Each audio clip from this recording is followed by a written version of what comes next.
Let's pray, Lord. Salamat, Panginoon, for this night that you have given us. Salamat, Panginoon, na kami po ay naritong muli. Nag-aaral ninyo po mga salita. Saan mang lugar kami naroon, Panginoon, alam namin, O Jesus Christ, na kasama ka namin, O Jesus. Salamat, Lord, sa kapahingahan.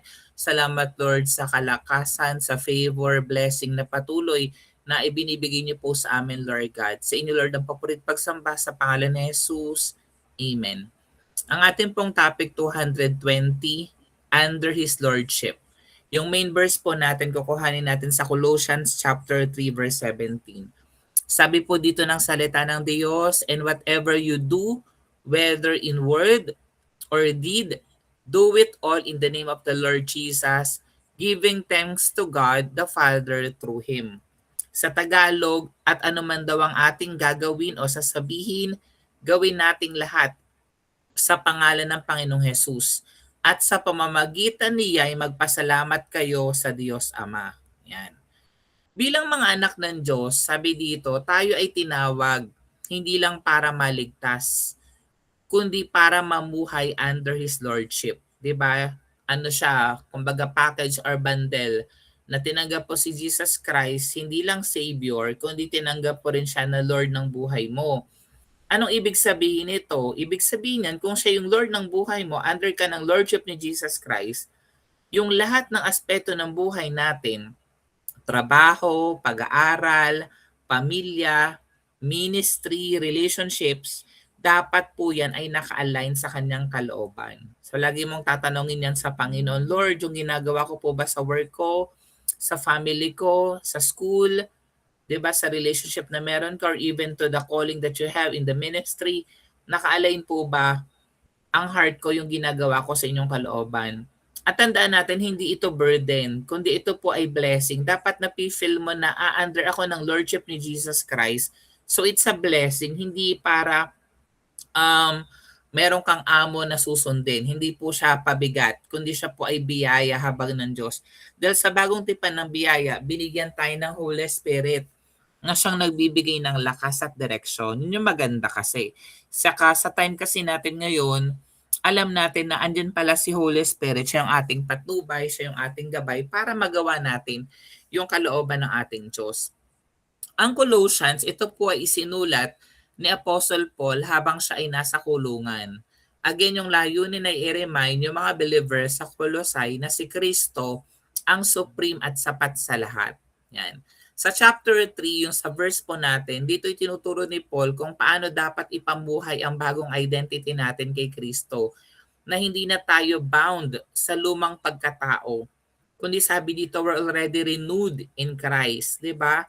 Kaya't ang utos na do all in the name of the Lord Jesus ay rooted sa bagong covenant kung saan yung obedience ay bunga ng grace, hindi ng legalism. Diba? Ang ganda, no? Sumusunod ka sa kalooban ng Diyos kasi naunawaan mo yung biyaya ng Diyos, yung pag-ibig ng Diyos, hindi dahil sa para batasan ka, para i-lord over ka, 'di ba? Kundi dahil sa mahal ka ng ating Panginoon.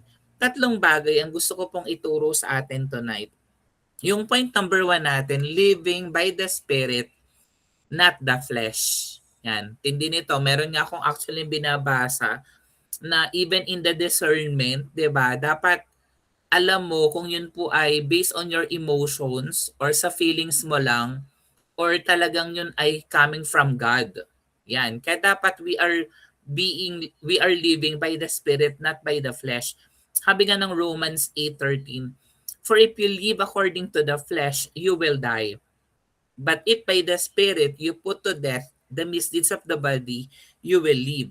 Sa Tagalog, sapagkat mamamatay kayo kung namumuhay kayo ayon sa katawang makalaman.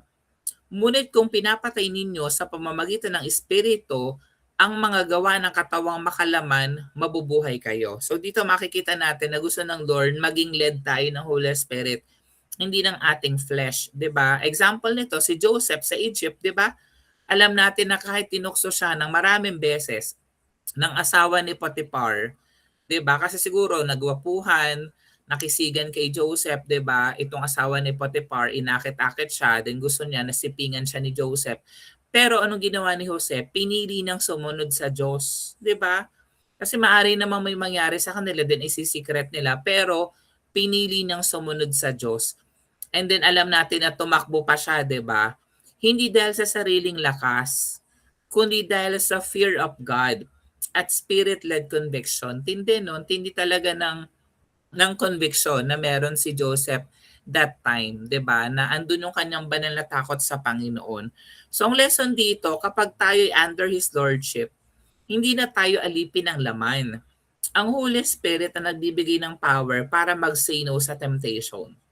At hindi lang yan about pag-say no sa temptation, even yung pag-give up ng ating pahinga. Di ba? Maaring tonight, ano ba yan, late na yung Bible study namin, 8 p.m. na, sa halip na magpapahinga ka na lang, meron dito galing pantrabaho, galing school, di ba? So mga pagod po tayo. Pero naglalaan tayo ng oras, ng panahon sa Panginoon kasi hindi na tayo alipin ng flesh, kundi hinahayaan natin na bigyan tayo ng power, ng encouragement ng salita ng Diyos through the power of the Holy Spirit.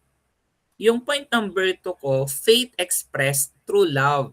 'Di ba? Sabi ng Galatians 5:6, the only thing that counts is faith expressing itself through love. Ganda, no? Sa mga nakipag-isa na kay Kristo Jesus, hindi na mahalaga kung ang isang tao ay tuli o hindi. Ano daw yung mahalaga? Ang mahalaga ay ang pananampalatayang gumagawa sa pamamagitan ng pag-ibig. So tayo daw, nananampalataya tayo sa Panginoon, ginagawa natin yung mga bagay in accordance to our faith to God kasi ang motivation po natin ay love. 'Di ba? Kasi lagi ko yung sinasabi sa inyo, kung talagang naunawaan mo yung pag-ibig ng Diyos sa'yo, kung naunawaan mo yung lalim, yung lawak ng pag-ibig ng Lord sa'yo, hindi na issue sa'yo yung mga pag-attend ng Sunday service, pag-attend ng Bible study, pagdi-devotion, di ba, pananalangin, kasi priority mo na talaga yun. Kasi alam mo na ginagawa mo yun dahil din sa pag-ibig na tinanggap mo mula sa Panginoon. Di ba, si Jesus, siya mismo, di ba, ang ginawa niya, naghugas siya ng paan ng mga disciples sa John chapter 13.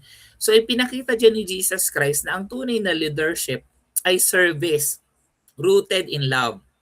Naglilingkod na ang motibasyon, ang dahilan ay ang pag-ibig. So ganun din, in everything that we do, di ba yun yung topic natin, under His Lordship, make sure na sa lahat ng ginagawa natin, dapat rooted tayo sa pag-ibig na tinanggap natin mula sa Panginoon. Ang pamumuhay under His Lordship ay hindi lang tungkol sa rules, kundi ito po ay tungkol sa faith na active sa pagmamahal. Kahit na minsan beyond our comfort zone, beyond our convenience, 'di ba? Kasi siguro ang daling magmahal kapag yung tao minamahal ka din, 'di ba? Pero paano na lang sa sitwasyon na hindi naman ka mahal-mahal yung tao pero kailangan mo pa rin silang mahalin, 'di ba?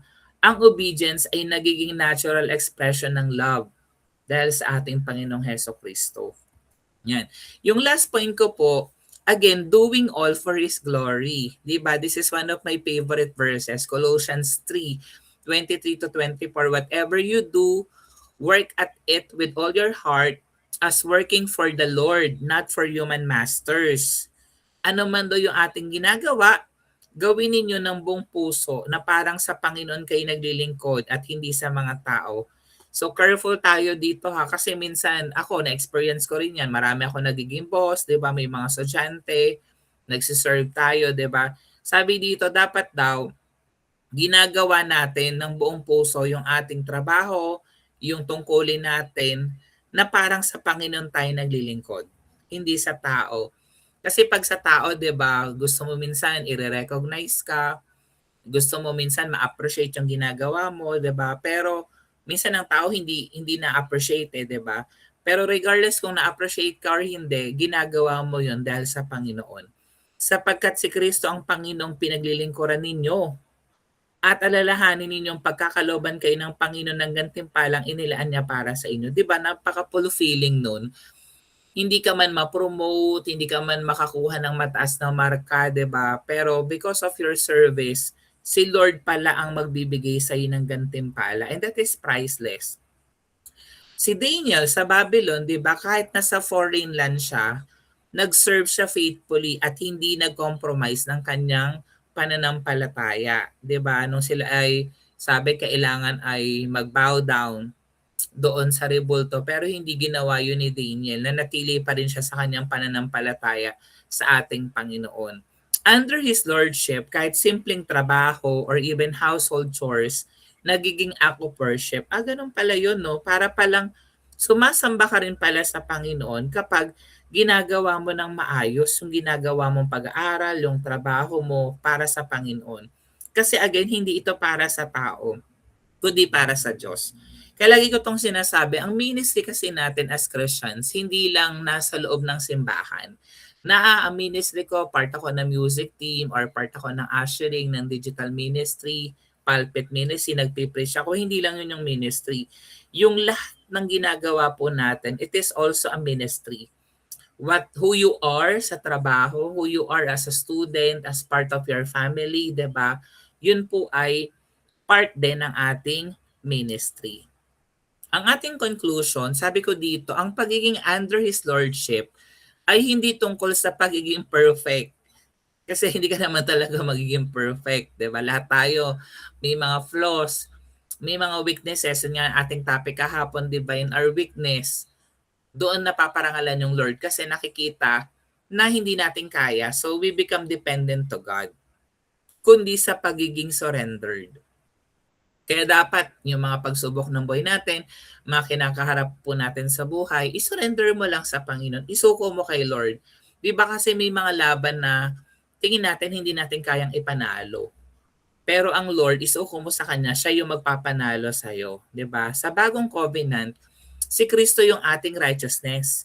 At siya rin ang nagbibigay ng empowerment para mamuhay tayo na pleasing to God. Di ba? Lahat tayo, desire natin maging pleasing tayo sa Panginoon. Pero di ba sabi ng Lord, paano natin mapiplease ang Lord sa pamamagitan ng pananampalataya? And what is faith?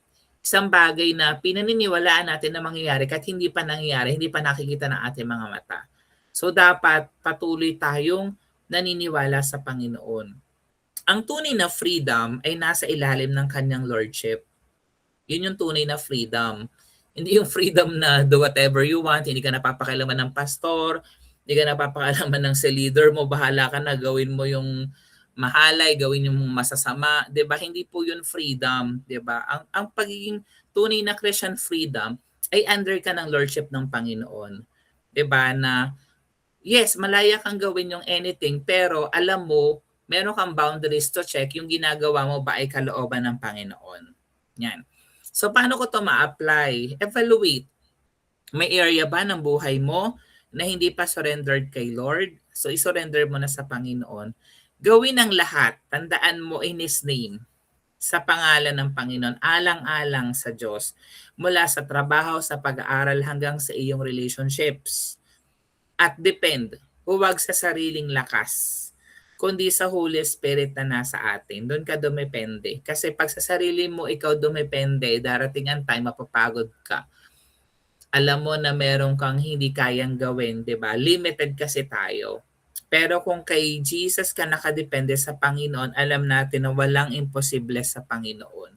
So sa bawat salita, sa bawat gawa, ipakita natin na tayo ay under His Lordship. Hindi sa sarili nating lakas, kundi sa biyaya ng Diyos na nasa atin. Lord, salamat Panginoon sa gabing ito na pinaalala nyo sa amin na we are under your Lordship, O Jesus Christ. Ito po ay isang biyaya sa amin. Ito po ay hindi punishment, hindi po burden. Kundi we're honored na we're under your Lordship sapagkat alam namin na ang desire nyo yung mga bagay na makakabuti sa bawat isa sa amin, Lord God. Kaya Lord, patuloy na kaming turuan na maging obedient, na maging submissive, maging patient sa mga bagay na pinagpe-pray po namin na hindi pa nangyayari, O Father God. Mas piliin namin na magtiwala sa aming Diyos ng impossibilities, O God. Diyos na unlimited God. Salamat, Lord, na nauna ka nagmahal sa amin, Lord God. Kaya kami natutong magmahal ng kapwa at matutong mahalin din ang inyo pong gawain, Panginoon. Kaya Lord, ang desire namin, patuloy na turuan, tulungan kami ng banal na spirito, i-direct kami, gabayan kami na lumakad sang ayon sa inyong kalooban at patuloy na magpa-cover sa inyo pong Lordship, O Father God. Sa inyo, Lord, ang papuri, pagsamba sa pangalan ni Jesus. Amen.